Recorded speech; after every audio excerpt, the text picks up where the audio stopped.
মহানবী হজরত মোহাম্মদ সাল্লাল্লাহু আলাইহি ওয়াসাল্লাম এই শিশুকালের প্রতি তাকালে যে কেউ অনুধাবন করতে পারবেন যে এই শিশু মহামানব রূপে এই পৃথিবীতে আগমন করেছিলেন। আজ হতে 14.5 বছর পূর্বে বাংলাদেশ হতে বহু দূরে মরুবেষ্টিত বালুকাময় রুক্ষ পাহাড়ি অঞ্চল, সবুজ বনবনানী ক্ষেত ফসলবিহীন এক অঞ্চল, তার নাম আরব। সে দেশেরই কঠিন পাথরে পাহাড় বেষ্টিত এক প্রাচীন শহরের নাম মক্কা। মুসলিম জাতির পিতা হযরত ইব্রাহিম আলাইহিসসালাম প্রতিষ্ঠিত কাবা ঘরকে কেন্দ্র করে হাজার হাজার বছর আগে গড়ে উঠেছিল এই জনপদ। মক্কা নগরী ছিল তৎকালীন আরবের তথা সারা বিশ্বের শ্রেষ্ঠ পবিত্রতম স্থান।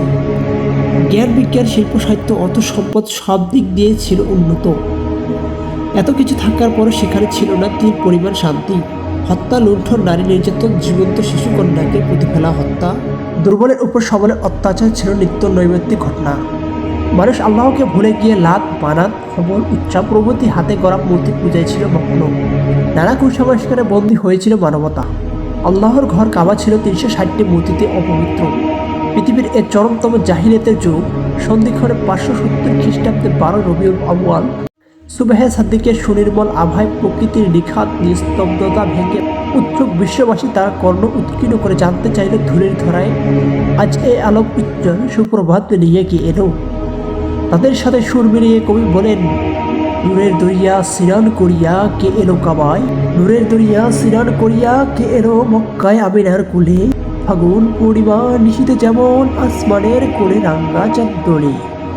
এলো রে চির চাওয়া, এলো রে আখের নবী, সৈয়দে মক্কা মাদানী আল আরবি, নাজেল হয়ে সেই ইয়াকুত রাঙ্গা ঠোঁটে শাহাদাতের বাণী আদো আদো বলে। কে করবে তার জন্মস্থান, কে রাখবে তার নাম।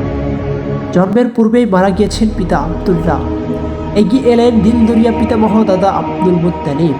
7 দিনের মাথায় ইতিম রাত্রির আকিকা করলেন মহা ধুমধামে। নাম রাখলেন মোহাম্মদ। আর মা আমিনা চাঁদের মতো সুন্দর বৃত্তহীন শিশুপুত্রের নাম দিলেন আহমদ। সোয়াইবা নামক দাসীমাতা অতি আদরে পান করলেন নিজের বুকের দুধ। মাত্র কিছুদিন পর নির্মল পল্লীবাসী ধাত্রী মা হালিমা সাদিয়ার সানন্দে দায়িত্ব নিলেন ছোট মোহাম্মদ লালন পালনের। নিজ পুত্র আবদুল্লাহ আর সাইবার চেয়ে বেশি ভালোবাসতেন শিশু নবীকে।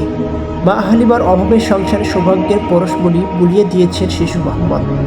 তার বুকে নামলো দুধের জোয়ার, উট ভেড়া পাল হলো সবল সুঠাম, মাঠঘাট ভরে গেল ফুল ও ফসলে। দুঃখিনীর সংসারে এলো সুখ ও সমৃদ্ধির প্রাণ প্রাচুর্য। শিশু নবীজি মা হালিমার দুধ পানেও রাখলেন সাম্য সমতা। ডান দুধটি খেতেন নিজে আর বাম দুধটি রেখে দিতেন তার অন্য ভাইয়ের জন্য। মক্কার অদূরে ছায়া ঢাকা পাখি ঢাকা পাহাড়ি গ্রাম বনু সাদ বংশের শিশু কিশোরদের সাথে বেড়ে ওঠেন নবীজি। মা হালিমার সন্তানেরা পালিত ভাইকে অত্যন্ত আদর যত্ন করত।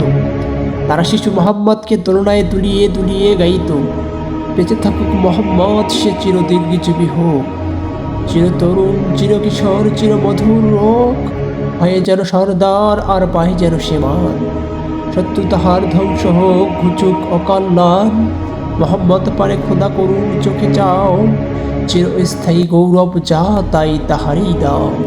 সমকালীন আরবে সবচেয়ে বিশুদ্ধভাষী ছিলেন বনু সাদের লোকেরা। তিনি ছোট বয়সেই তাদের কাছ থেকে শিখে নেন বিশুদ্ধ আরবি ভাষা। বড় হয়েও তার ভাষায় ছিল না আঞ্চলিক ভাষার টান। সেজন্য তিনি বড় হয়ে লোকজনের সামনে বক্তব্য পেশ করতে তখন লোকেরা তা মুগ্ধ মন্ত্রের মতো শ্রবণ করতেন। মানুষ খুশি মনে তার হাতে হাত রেখে কবুল করত ইসলাম। শিশু নবীজি যেতেন দুধ ভাই আবদুল্লাহ ও বোন সাইবার সাথে মাঠে মেষ চড়াতে, খেলতেন তাদের সাথে, যোগ দিত অন্য শিশুরাও। ছেলেমেয়েরা যখন আনন্দে ঐতিহ্যে মাত্রাতিরিক্ত ভাব লাভ ও হাসি ঠাট্টায় মেতে উঠত, নবীজি তাতে অংশ না নিয়ে তখন দাঁড়িয়ে দিগন্ত বিস্তৃত আকাশ, পশু পাখি, সৌন্দর্য, চন্দ্র তারার সৃষ্টি রহস্য অনুধাবনের লক্ষ্যে ভাবুক হয়ে যেতেন। এ সময় একদিন ফেরেশতার একটি দল এসে শিশু নবীজির শিরাচাক বা বক্ষ বিদারণ করে অলৌকিক তার অন্তঃকরণ পরিষ্কার করে দিয়ে যান, পরিপূর্ণ করে দেন আল্লাহর নূরে। 5.5 বছর বয়সে শিশু মোহাম্মদ আসেন মায়ের কোলে। তিনি তো তার প্রিয়তম বাবাকে দেখেননি, নানার বাড়িতে যাওয়া হয়নি তার। একদিন মা আমিনা পুত্র উম্মে আয়মান নামের এক দাসীকে সাথে নিয়ে স্বামী আবদুল্লাহর কবর জিয়ারতের উদ্দেশ্যে মদিনায় গমন করেন। মদিনায় আত্মীয়ের বাড়িতে বেড়ানোর পর ফেরার পথে স্বামী আবদুল্লাহর কবরের কাছে এসে পুত্রকে নিয়ে হাজির হন।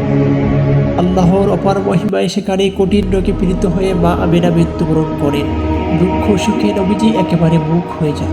উম্মে আইমান পিতৃ মাতৃহীন মোহাম্মদকে সাথে নিয়ে মক্কায় ফিরে আসেন। দাদা আব্দুল মুত্তালিব বুকে টেনে নেন তাকে, কিন্তু এ সুখ তার বেশি দিন সইল। মারা গেলেন দাদা। এরপর শিশু কিশোর মোহাম্মদকে আঁকড়ে নিলেন চাচা আবু তালিব। আবু তালিবের অভাবের সংসারে নবীজি অত্যন্ত ধৈর্যের সাথে দিনাতিপাত করলেন। চাচা নিজের অনেক ছেলে মেয়ে থাকার পরও নবীজিকে বেশি ভালোবাসতেন। নবীজি চাচার সমস্ত কাজে আগ বাড়িয়ে সাহায্য করতেন। সংসার টুকটাকি কাজ ছাড়াও মাঠে বেশ চড়াতেন। একবার বাণিজ্যের উদ্দেশ্যে আবু তালিব সিরিয়া গমনের জন্য রওনা হলো কিশোর। নবীজি বায়না ধরলেন চাচার সাথে যাওয়ার জন্য। চাচাও তাতে রাজি হয়ে মোহাম্মদকে নিলেন সাথে। সিরিয়ার পথে তিনি প্রত্যক্ষ করলেন সামুদ জাতির ধ্বংসাবশেষ। তা দেখে তিনি স্তম্ভিত হয়ে চাচার কাছে জানতে পারলেন যে আল্লাহর সাথে বিশ্বাসঘাতকতা করার জন্য সামুদ জাতি ধ্বংস হয়ে গিয়েছিল। একথা শুনে নবী চিন্তামগ্ন হয়ে পড়লেন। এ সময় বহিরা নামে এক ইহুদি ধর্মযাজক আবু তালিবকে সাবধান করে বললেন, আলোকিত এই কিশোরের প্রতি নজর রেখো। তার পিঠে আমি মোহরে নবুয়তের চিহ্ন দেখতে পেয়েছি, সেই তাওরাত জবর ও ইনজিলে বর্ণিত আগামী দিনের পয়গম্বর। এরপর সামান্য কিছু ব্যবসা করে আবু তালিব নবীজিকে সাথে নিয়ে মক্কায় ফিরে এলেন। কিন্তু সেবার ব্যবসায় তিনি সবচেয়ে বেশি লাভবান হলেন। এটি অবশ্যই কিশোর নবীজি বরকতের গুণে। হযরত মুহাম্মদ কিশোর বয়সে মক্কায় সংঘটিত হয় ইতিহাসের সবচেয়ে দীর্ঘতম যুদ্ধ, যা ফুজ্জার যুদ্ধ নামে প্রসিদ্ধ। কুরাইশ ও কায়েজ গোত্রের মধ্যে শুরু হলেও পরবর্তীতে তাদের আত্মীয় স্বজনরাও এ যুদ্ধে জড়িয়ে পড়ে। এ যুদ্ধে কুরাইশদের পক্ষে চাচা আবু তালিবের সাথে তিনিও অংশ নেন। তিনি তলোয়ার পরিচালনা করতে পারেননি অল্প বয়সের কারণে, তবে তিনি তীর ধনুক এগিয়ে দিয়ে তাদের সাহায্য করেছিলেন। কিন্তু মানুষ এই হানাহানি প্রত্যক্ষ করে বালক নবীজির অন্তর ভেঙে চুরমার হয়ে যায়। এ সমস্যার সমাধান কিভাবে করা যায় তা তিনি গভীরভাবে চিন্তা করতে লাগলেন।